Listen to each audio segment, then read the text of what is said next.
This week on Brian Ross Investigates, the FDA about to approve a COVID-19 vaccine for children over the age of 5. But why are so many parents saying they don't want it for their kids? Dr. William Schaffner here with some answers. Plus, the mental health crisis playing out on American streets. A woman pushed into an oncoming subway train. A child abducted by a man with a record of mental illness. An Asian American nurse knocked down and killed in Times Square in New York. I think that we have a real kind of systems failure going on. Has the pendulum swung too far? We have to really think of a way to get to these people before these things happen that hurt other people. Plus, this week's winners and losers in the media. See if you agree with the editors of Mediaite. The Biden administration is subverting democracy, diluting the political power of American citizens by importing a brand new population. That is exactly what's happening. From the Law and Crime Trial Network, this is Brian Ross Investigates. And good evening, and thank you for joining us, and welcome to our friends on Facebook Live. I'm Brian Ross, joined as always by my colleague Rhonda Schwartz. And Rhonda, we begin with big news on the COVID-19 front, something every parent needs to pay attention to. The likely decision soon to authorize a COVID-19 vaccine for children as young as 5 years old. Rhonda? That's right, Brian. The plan is for the vaccine to be given by family doctors and pediatricians, yet recent polls show that only about a third of parents would, quote, readily make sure their children get the vaccine. Well, for this or more on this, we're joined by Dr. William Schaffner from Vanderbilt University School of Medicine and an advisor to the CDC on the COVID-19 vaccine. Dr. Schaffner, as always, thank you so much for joining us. Good to be with you, Brian, and you too, Rhonda. Are you surprised that so many parents, a third of them at least, only a third, are saying they're readily willing to get their children vaccinated? Many others are still hesitant. Well, it's a new vaccine. These are very young children, and hesitancy and a little bit of skepticism is understandable. We do have two Americas out there. A third of these parents will grab their children by the ear and bring them right into the doctor. They've been following this and they want that vaccine. And others, they're going to hold back a little bit, see how things go, talk to their neighbors. But I hope we can bring them all in, because I hope that we can get a recommendation to vaccinate all children 5 to 11 years of age. I think it's important for them, for their health, and to keep them in school, because there are a lot of children who've been kept out of school because of quarantines when the virus gets into their classroom. Doctor, from what you've seen, are there any health concerns, any serious side effects to this vaccine for children that age? Well, what's been discovered, Brian, is that these children 5 to 11 will be getting 1/3 the dose that their older brothers and sisters got. It works just as well, and the side effect profile is what you would expect with a COVID vaccine. There will be some sore arms, and some children will have a headache, be a little bit achy, and be out of sorts for about a day or two. That will pass. So I think the side effects are quite comparable than all of us have experienced with COVID vaccines. Doctor, a question for you from Rhonda Schwartz. Rhonda? In developing this vaccine, the dose and the safety for use in children, did families actually volunteer for their children to be vaccinated?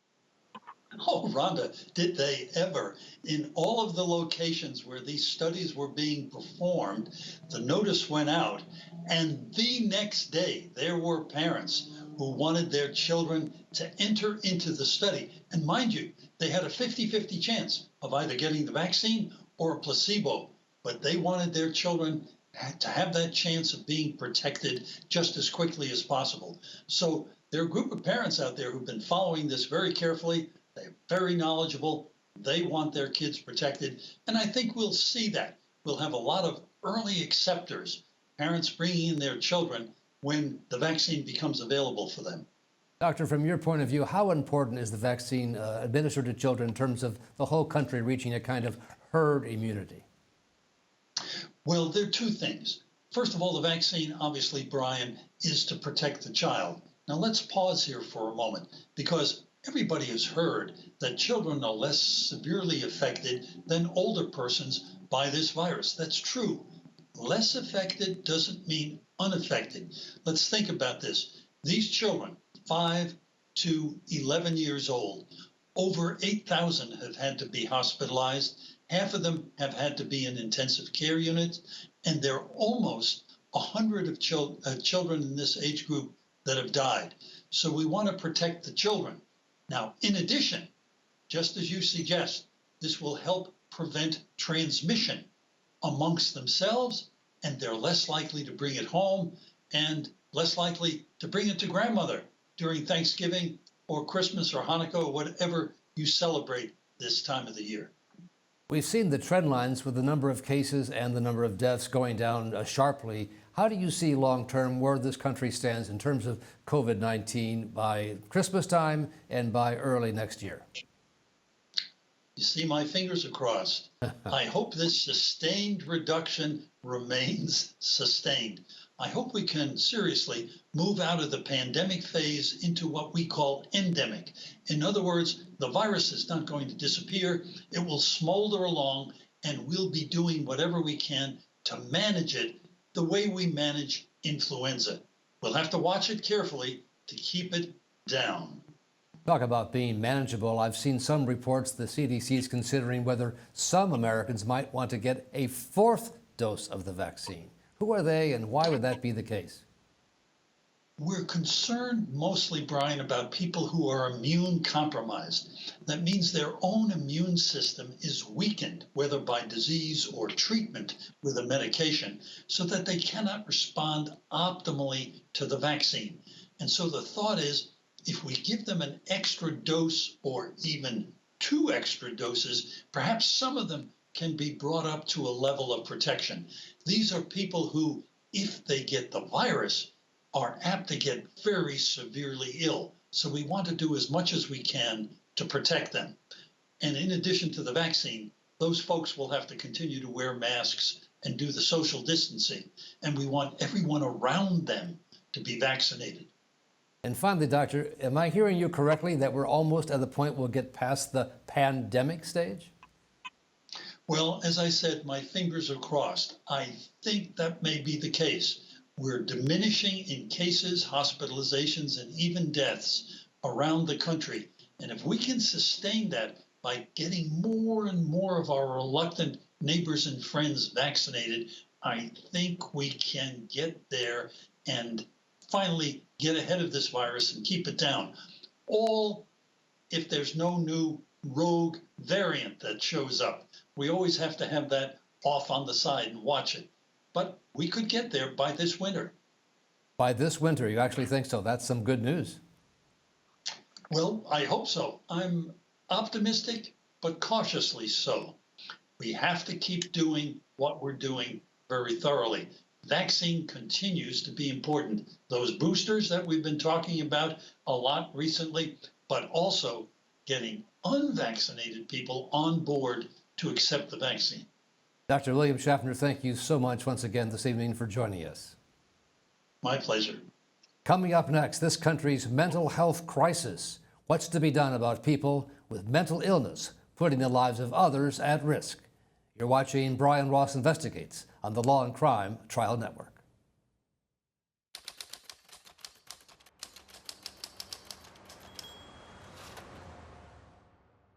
It was the video that shocked the nation. An unarmed black jogger, 25-year-old Ahmaud Arbery, gunned down in broad daylight. The 3 men charged will now stand trial. For live gavel-to-gavel coverage of the trial, subscribe to Law and Crime on YouTube TV today.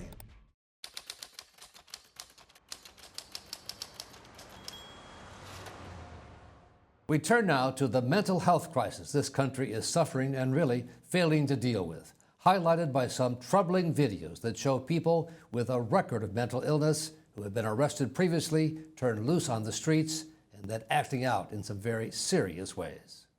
On the New York City subway system, a woman with a record of mental illness pushes a passenger into an oncoming train. She survived but was seriously injured. The attacker has now been charged with attempted murder. On the streets of New York, a man with a record of mental illness, wrapped in blankets, tries to abduct a child as the grandmother frantically chases after him. He was stopped nearby and later arrested. And in Times Square in New York, a man with a record of mental illness attacks an Asian American nurse who later died from her traumatic brain injuries. The assailant had been repeatedly arrested for crimes before, but released on bail. He has now been charged with murder. To get a better understanding of what's happening here and the seriousness of the problem, we're joined by Professor Jennifer Zedalis from the University of Florida, Levin School of Law, and Alyssa Katz, who's the deputy editor of The City, which covers New York City events in depth, like the newspapers once did, but no longer do. And Professor Zedalis, when we see videos of people who have mental issues, pushing a woman into the subway, trying to abduct a child, and these are people who have been in and out of the justice system, still they're on the street. What's going on here and how is that corrected? Because of the nature of mental illness, there will be people who are suffering from mental illness who will be in the criminal justice system. They will be committing violent acts and doing things that harm other people. And if these acts are based on their mental illness, that's where we have to look. We have to think of ways that we can deal with the behavior that is in this special category where, for example, you may have somebody who's done something that's caused a lot of harm by virtue of a mental illness, by virtue of the fact that they either don't understand what they're doing or they don't understand that it's wrong. So, I think it's always been there. And, we have to really think of a way to get to these people before these things happen that hurt other people. The public sees this and says these people should be locked up, whatever their issues are, they should be locked up and not on the street because they cause harm and they're hard to deal with.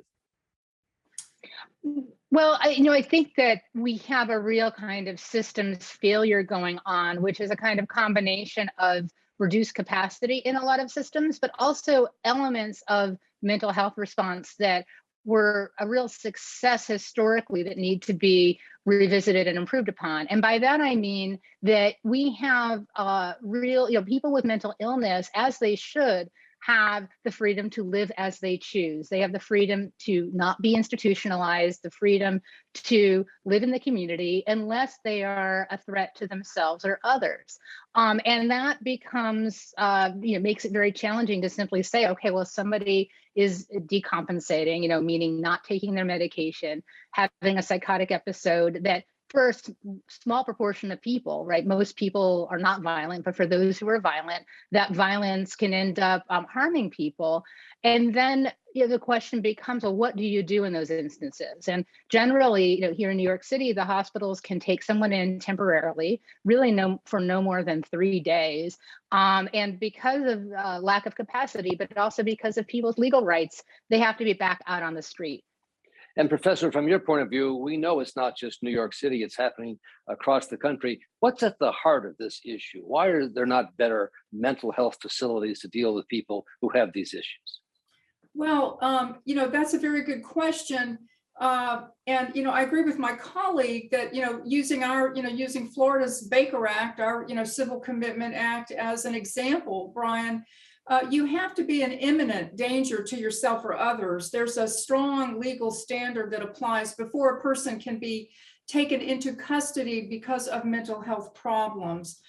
So it does, the concept of personal liberty and, the right of people, including mentally ill people, to enjoy liberty and freedoms is something that is definitely an issue. The other problem is just bringing people, for example, like Mr. Holmes out in Colorado, like Mr. Cruz here in Florida, bringing these people to the attention of someone who can get something done for them before they're able to possess firearms. At what point does a Nicholas Cruz, a very, very disturbed teenager, come to the attention of authorities? What can we do at the moment he comes to the attention of the authorities before something dreadful happens? What could we do before that happened? And what can we do to make people in the public safe at the same time that we're trying to do something more effective for mentally ill people?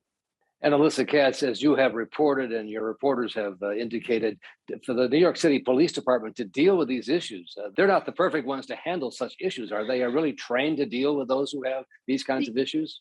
Yeah, no, it's a very complex and high stakes issue. So the NYPD members have been, not all of them, but most of them have been trained in de-escalating conflicts. Although, as we've seen in videos and incidents such as the shooting of Kowalski Trawick in his own apartment in supportive housing in the Bronx, meaning a facility where he was supposed to be receiving services, living, and taken care of. What you see is these videos showing that police don't always de-escalate and sometimes are in fact escalating the situations. Drop the knife. Let me put the knife down. Put the knife down, please. Hold it, Sir? The center of it right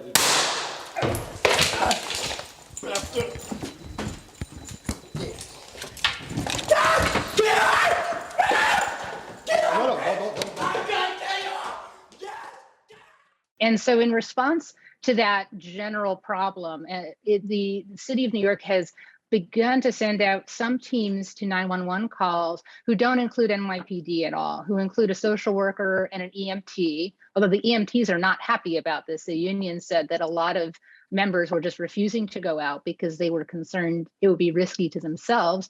And Professor, let me finally let you weigh in on that. Should the police be less involved in dealing with these sorts of issues and these kinds of people who have mental issues?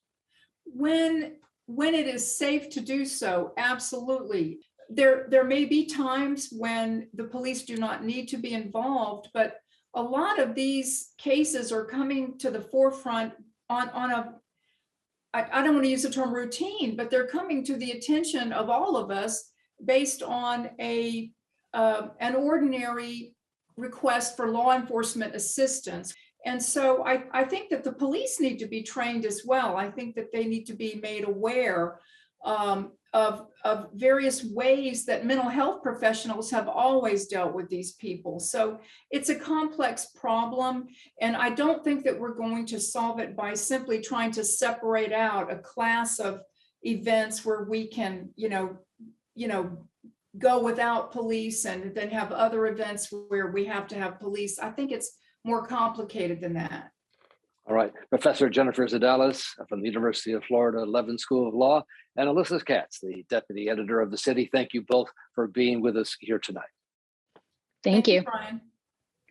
Coming up next, this week's winners and losers in the media. See if you agree with what the editors of Mediaite had to say about Fox News host Tucker Carlson. You're watching Brian Ross Investigates on the Law and Crime Trial Network.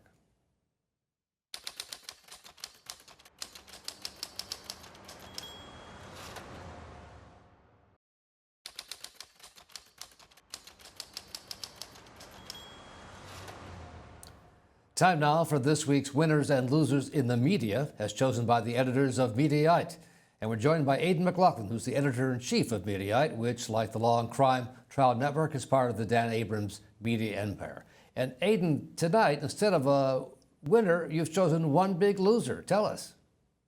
That's right. So Tucker Carlson has been pushing this idea of the replacement theory on his Fox News show for months now. It's a conspiracy theory that holds that Democrats are allowing unfettered illegal immigration as an electoral strategy.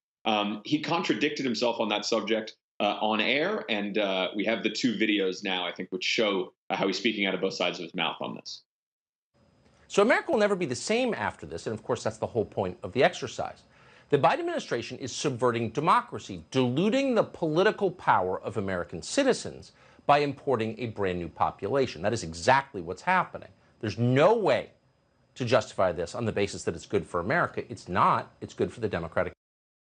Will these voters actually long-term be Democratic voters? Will they do what the academic white liberals who run the Democratic Party want them to do long-term? And actually, I think the answer is no.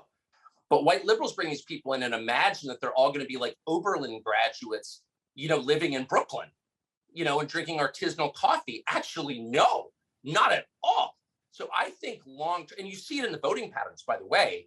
In Texas, a lot of self-identified Hispanics are enraged by Biden's border policies. Like, they're not into this at all. They're not liberal in So basically- why is So he doesn't really believe in replacement theory if that second video is accurate.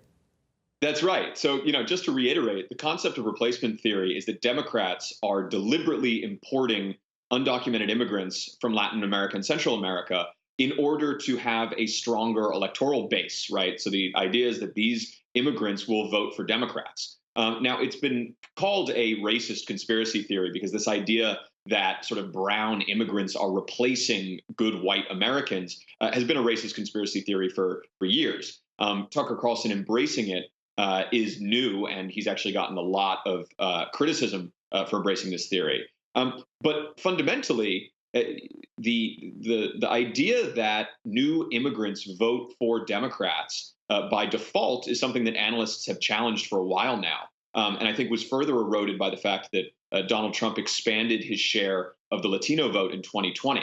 Now you have Tucker Carlson, who's been voicing this theory on his show for months. And that little second clip that you saw was from him talking on a podcast, on the Daily Caller podcast earlier this month. And he basically said that he doesn't think that these new immigrants are necessarily liberals, that they're actually quite conservative. So the whole premise of his theory that these voters are being imported to help the Democratic Party falls apart on the basis of that idea. So it was a pretty striking contradiction, and he's yet to address it on his show. Fox News declined to comment on our story on it. We'll see if he ever does address it on his Fox News show. So at this point, he's just ignored his own internal contradiction.